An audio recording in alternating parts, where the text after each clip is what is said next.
जलालपुर की चला गया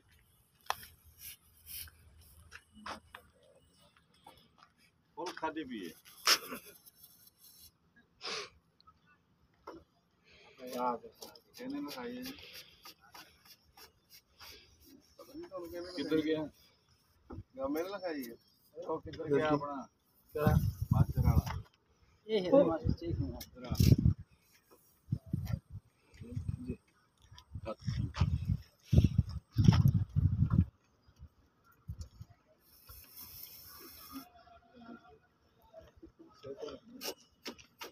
जी जिन्हें खोलना ही में तो कल तक नहीं खोलना